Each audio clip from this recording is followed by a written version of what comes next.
Graça e paz, irmãos. É muito bom tê-los mais uma vez aqui conosco, na nossa continuidade da lição da Escola Bíblica Dominical, que estuda a pessoa e a obra do Espírito Santo. E antes de iniciar a lição, que será a lição de número 8 hoje, eu quero agradecer e louvar a Deus pela sua vida. Sua presença aqui no canal é muito importante.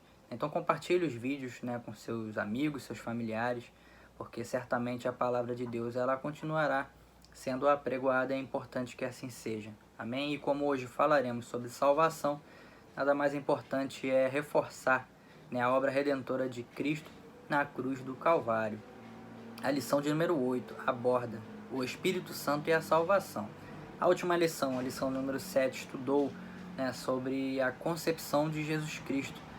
A Bíblia nos ensina que o Espírito Santo é quem concebe Jesus Cristo. Então é pelo poder do Espírito Santo que Jesus Cristo foi gerado, gerado de Maria, virgem à época. Amém? Se você não assistiu a 7ª aula, então procure aqui em nosso canal, que certamente será abençoador para a sua vida. Hoje nós estaremos com a lição, então, o Espírito Santo e a salvação. A lição começa no Evangelho de João, capítulo 16, dos versículos 8 ao 11. O textual é somente o versículo 8, mas nós vamos ler do 8 ao 11 para poder nos ambientarmos melhor. Amém? E quando ele vier, que a Bíblia está falando do Espírito Santo, e quando ele vier, convencerá o mundo do pecado e da justiça e do juízo. Do pecado, porque não creram em mim. Da justiça, porque vou para meu Pai, e não me vereis mais. E do juízo, porque já o príncipe deste mundo está julgado. Amém? O historiador disse que o famoso gênio do teatro, muito conhecido, figura muito conhecida de todos, William Shakespeare, britânico, inglês, escreveu no seu testamento: eu encomendo minha alma nas mãos de Deus, meu Criador, esperando e crendo, sem vacilar, pelos méritos de Jesus Cristo, meu Salvador, ser feito participante da vida eterna. Fecha aspas. Palavras que se encontram no testamento de William Shakespeare. O importante é que, com uma fé dessa natureza, ou seja, uma fé expressada por essas palavras em Jesus Cristo, é só possível pela mediação do Espírito Santo. Ou seja, confessar desta forma a respeito de Cristo e da natureza de Jesus Cristo somente é permitido pela presença, pela manifestação do próprio Espírito Santo de Deus em nossas vidas. Nós vimos na lição anterior que a convicção do pecado é necessária para que aceitemos a salvação de Jesus. E isso passa pelo sim do Espírito Santo. Ou seja, eu preciso ter entendimento a respeito da forma como a qual venho agindo. Se é em pecado, eu preciso buscar arrependimento, eu preciso confessar os meus pecados diante de Deus, porque Ele é poderoso para me perdoar, e o sangue de Cristo é quem me purifica de todo o pecado. Nós temos aprendido isso, e é o principal, a base principal, ou um dos pilares principais, vamos assim dizer, do cristianismo, é saber que a posição de pecador em que eu me encontro não pode permanecer. Então quem convence o homem não sou eu gravando esse vídeo, não é o pastor, o padre, não é ninguém. A Bíblia diz, como nós lemos nesse texto de João 16:8, quando ele vier, ou seja, já veio, convencerá o mundo do pecado, da justiça e do juízo. Mas eu preciso passar por esse processo, entender a forma como eu tenho vivido. Se é em pecado, a Bíblia diz que se eu pecar já andando no caminho, eu posso me colocar diante de Deus em oração, em confissão sobre o pecado, porque temos um advogado justo diante de Deus Pai, que é o Senhor Jesus. Então nós buscamos essa condição. Amém? Jesus Cristo perdoa, liberta e cura. Esse é o ponto principal da nossa lição do dia de hoje. Os que escrevem sobre a época em que vivemos, chamada de pós-modernidade, estão muito preocupados com a crise da ética em nosso mundo. Que a crise da sociedade é alarmante, há uma concordância geral. As divergências surgem na hora de apresentar o remédio, ou seja, Todo mundo sabe que a sociedade está passando por um momento de dificuldade. Isso não é de hoje, não é pelo quadro atual que nós vivemos em 2020. Isso é desde sempre. A sociedade sempre teve problemas desde sua formação, porque a natureza do homem é caída e é pecaminosa. Então, desde sempre, tem-se buscado remédios, que normalmente são paliativos, para tentar encontrar paz e tentar encontrar solução em meio ao caos, quando a resposta já foi dada, né, pela Bíblia. Há 2000 anos, né, o Senhor Jesus já cumpriu aquela tarefa pelo qual ele nasceu, viveu como homem, né, morreu a nossa morte, levou sobre ele mesmo nossas dores, nossos pecados na cruz do Calvário e morreu. Só que não permanece morto, ele reviveu. O mesmo Espírito Santo que esteve no nascimento do Senhor Jesus é o mesmo Espírito Santo que o reviveu, que o trouxe de volta à vida. E hoje Jesus Cristo reina e enviou o seu próprio Espírito para estar no meio da igreja. Então o Espírito Santo é a resposta para todas essas perguntas e questionamentos que os homens fazem a respeito de como se levar a vida, ou qual é a solução para as falhas, para o caos em que nós vivemos. A solução é Jesus Cristo. Amém? Diferente no início do cristianismo, mas da mesma natureza atual. O caminho é uma experiência pessoal de conversão a Jesus. A igreja ela não muda, né? A Bíblia ela é a palavra de Deus e ela é imutável. O que está escrito é para nosso proveito, é para isso que foi escrito. Então o caminho, a solução é a graça redentora de Jesus Cristo. Eu preciso receber essa mensagem, eu preciso apregoar essa mensagem. Uma vez com a mensagem recebida e uma vez que eu passe por esse processo, que eu tenha entendimento dado pelo próprio Espírito Santo de Deus, eu apregoo, né, as boas novas de salvação, o Evangelho de Jesus às outras pessoas, para que essas pessoas aprendam, sejam também resgatadas, né, pela graça de Deus e continuem apregoando para outras pessoas. É o ciclo e é a obra principal da igreja. Primeiro tópico, redenção, uma obra de amor. Temer a Deus é o começo, ou seja, é o primeiro ponto. A advertência é antiga, mas tremendamente atual, ou seja, a palavra de Deus ela se renova a cada dia. O texto é antigo, servia para aquela época, mas serve para hoje e servirá, né, enquanto houver mundo, continuará servindo. Tema ao Senhor toda a terra, temam-no todos os habitantes do mundo. Salmos 33, versículo 8. Os meios de comunicação, rádio, jornais, né, televisão, estão mostrando como os homens andam em desobediência ao apelo do salmista. Temos de admitir que a desordem moral parece não ter fim. Não é verdade? Assim como nós ligamos o noticiário, nós vemos tudo de ruim que acontece no mundo causado pelo homem como consequência de seus atos. Então parece que não há solução.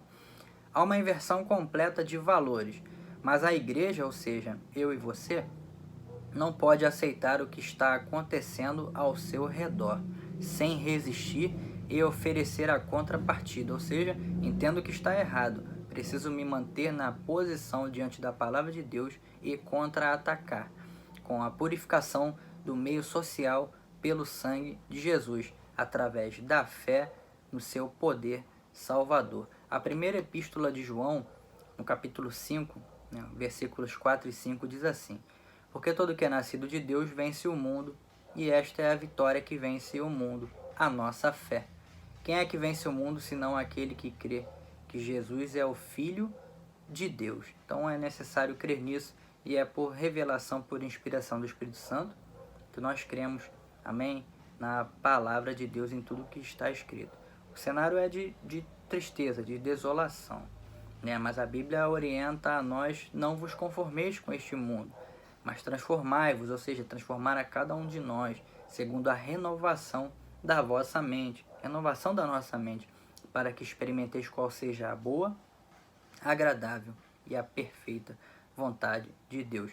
Nós andamos sempre em contramão ao mundo. Se o mundo está em caos, a contramão, o contraponto da mensagem é a paz. O contraponto do caos é a paz. E a paz de Cristo é a paz que excede todo o entendimento. E ela precisa inundar o meu e o seu coração. Essa tem sido a sua realidade? Se não, Busquem em Jesus a paz verdadeira, a paz que só Ele dá, e Ele disse que não dá como o mundo a dá. Ou seja, só Jesus Cristo é quem é o nosso Redentor e que tem feito, né, um trabalho de aperfeiçoamento em nossas vidas. Mas essa é a parte de Cristo. A nossa parte é permanecer fiel até o fim, permanecer apegado a Deus, a Cristo, ao Espírito Santo de Deus, a sua palavra, porque é ela quem nos dá toda a orientação, independente do quadro em que vivemos. A palavra de Deus nos traz a orientação exata, né, de como prosseguir, de como seguir em frente sem regredir, né? Aquele que regredir, aquele que andar atrás, aquele que voltar, a minha alma não tem prazer nele, né? Assim diz o Senhor na sua palavra. Fé e amor. Falamos de fé, né? São chaves da vitória. Fé e amor. Éfeso era uma grande cidade nos dias do Novo Testamento. Atividade trepidante para o contexto urbano de então. Centro comercial, político e religioso dos mais afamados. Do ponto de vista espiritual, um grande centro de paganismo, de idolatria e de prostituição. Na terceira viagem missionária de Paulo, sua compaixão pela cidade fê-lo permanecer ali durante cerca de 3 anos. Na sua carta à igreja de Éfeso, chamou os crentes de santos que vivem em Éfeso e fiéis em Cristo Jesus. Está logo no prólogo, né? Efésios 1:1. Guardadas as proporções, seriam os desafios daquela época no plano moral e espiritual menores do que os atuais que nos assustam? Ou seja, Éfeso já era uma cidade grande, né? Uma grande metrópole, como hoje em dia nós temos as nossas grandes cidades, né? Claro que num nível muito maior, porque estamos num mundo mais avançado e no mundo, né, como se fala, globalizado. Então, só aqui no estado do Rio de Janeiro, né, onde a gente se encontra, nós temos a capital Rio, Nova Iguaçu, Duque de Caxias, Nilópolis, Queimados, enfim, Niterói, São Gonçalo, grandes cidades. Éfeso já era uma grande cidade. Tinha grandes problemas de ordem social, né, econômico, político, e também tinha problemas que afetavam, né, a vida espiritual das pessoas, como esses que nós já lemos.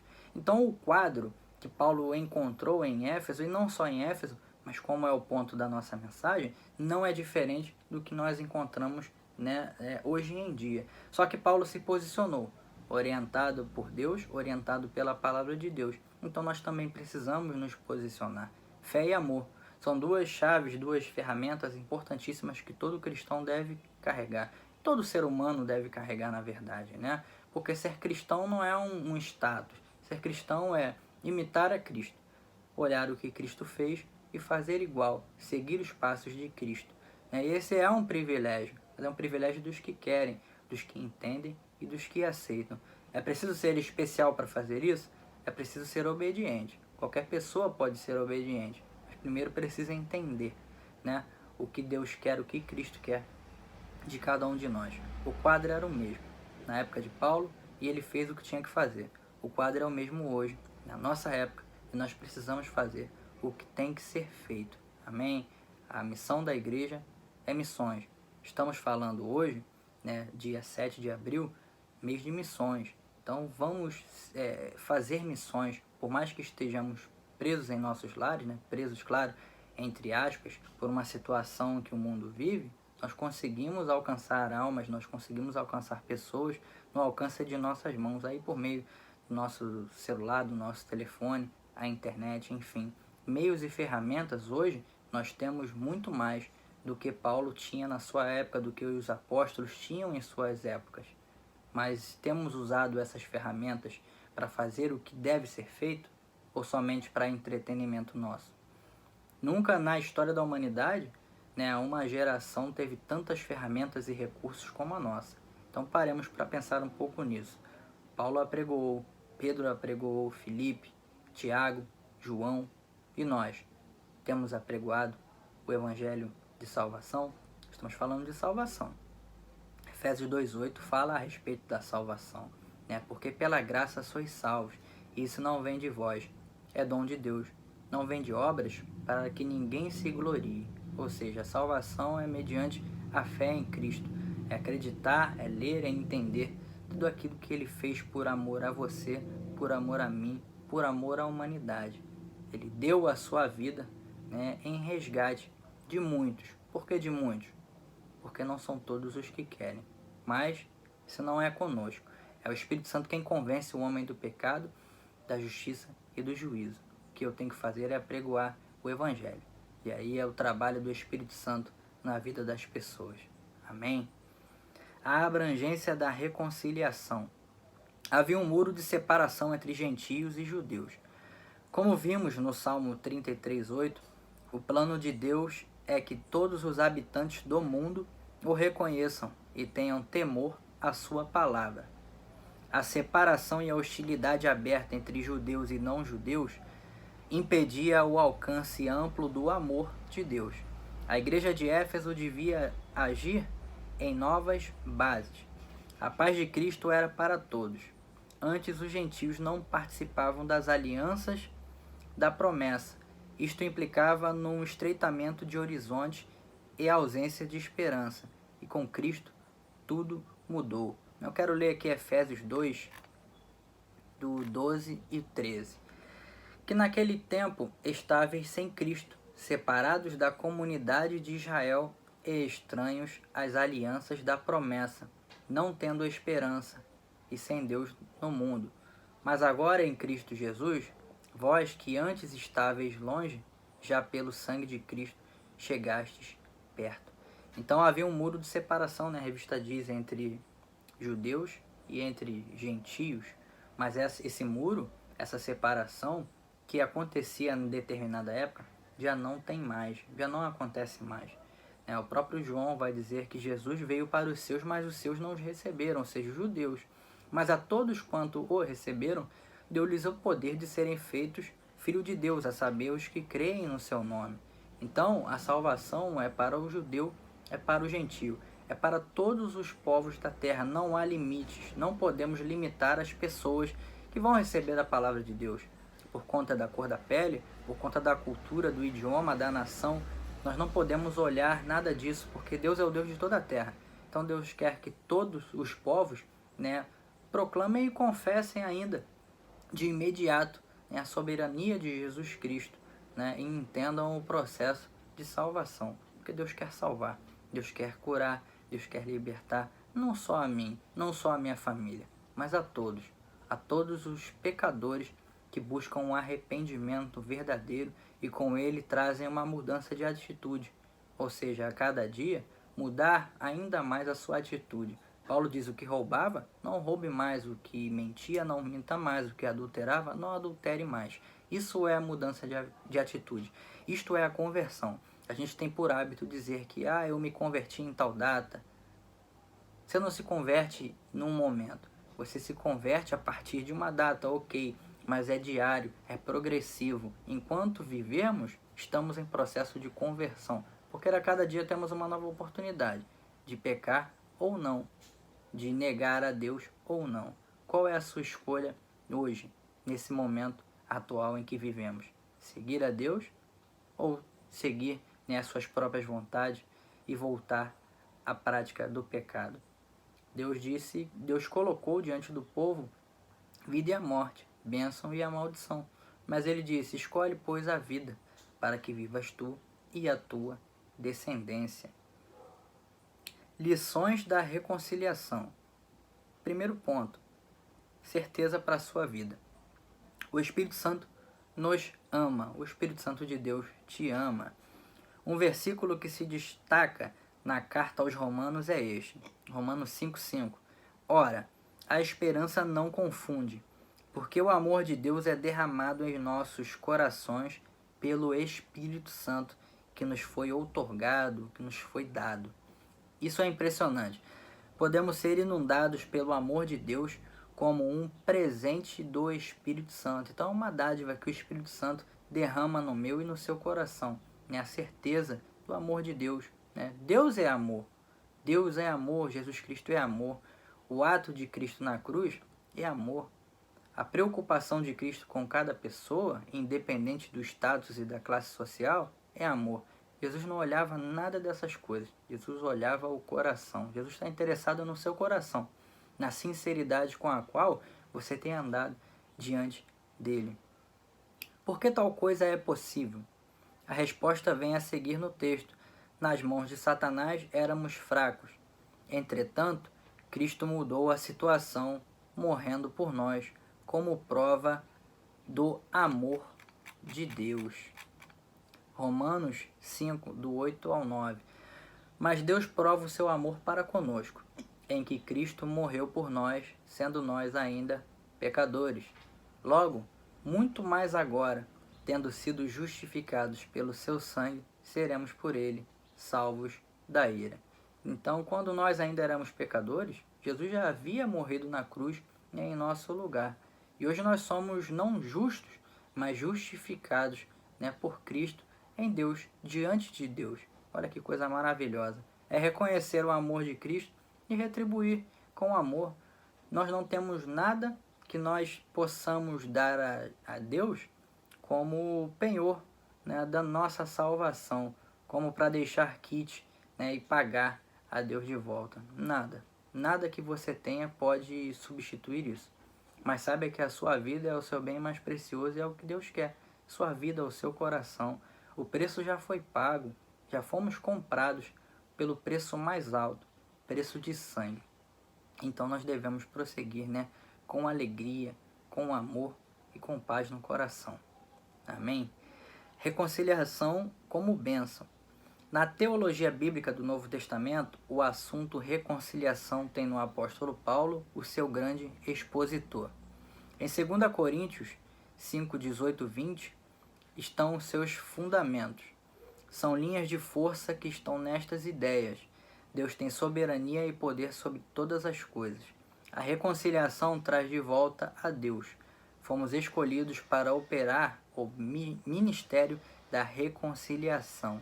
A restauração operada por Jesus inclui o mundo. Deus nos perdoou. Isto abriu espaço para uma condição de embaixadores em nome de Cristo. Existe o texto, que nós citamos aqui, que é o 2 Coríntios 5, 18 ao 20. Eu não vou ler.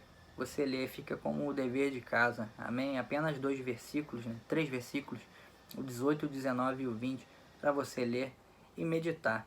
Porque nós fomos chamados agora embaixadores em nome de Cristo, Olha que responsabilidade, Imagina um embaixador brasileiro atuando em outra nação, nos Estados Unidos, na China, em Singapura, na Itália, no Uruguai, enfim. Representa o Brasil em outra nação, ou seja, discute os interesses do Brasil em outra nação, assim como no Brasil existem embaixadores aí de todas as nações.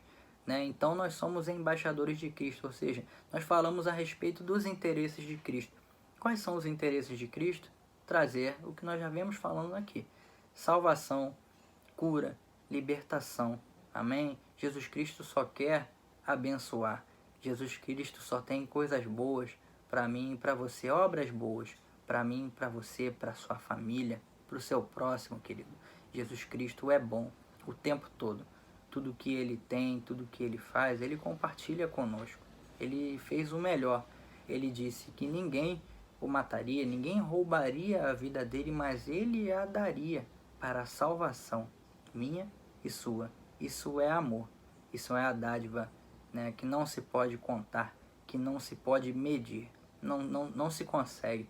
A Bíblia diz que Deus amou o mundo de tal maneira que deu o seu unigênito para que todo aquele que nele crê não pereça, mas tenha a vida eterna. Então é necessário reconhecer a obra redentora de Cristo, e nele crer. Eu preciso crer que Jesus é real, tanto quanto eu e você me vê aqui nesse vídeo, tanto quanto você vê que eu sou real, assim nós precisamos crer que Jesus Cristo é real, que há um Deus Todo-Poderoso e que há um Espírito Santo que nos auxilia, que nos consola, que intercede por nós com gemidos inexprimíveis, porque tem intercedido por nós verdadeiramente, é o Consolador, é o Espírito da verdade, é um Espírito de paz, é um Espírito de alegria. Amém? É necessário crer, mas é crer não só da boca para fora, é crer com o mais profundo do seu coração. Amém, querido? Essa foi a nossa lição de hoje. Que Deus o abençoe.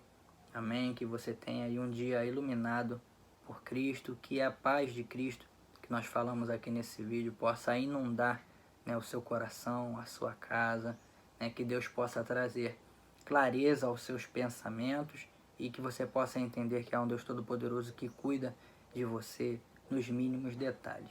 Se você tem algum pedido, se você tem alguma causa, qualquer situação específica, independente de você me conhecer, conhecer a nossa Igreja Batista Renovada Shekinah ou não, independente disso, deixa aqui nos comentários, nós estaremos orando por você.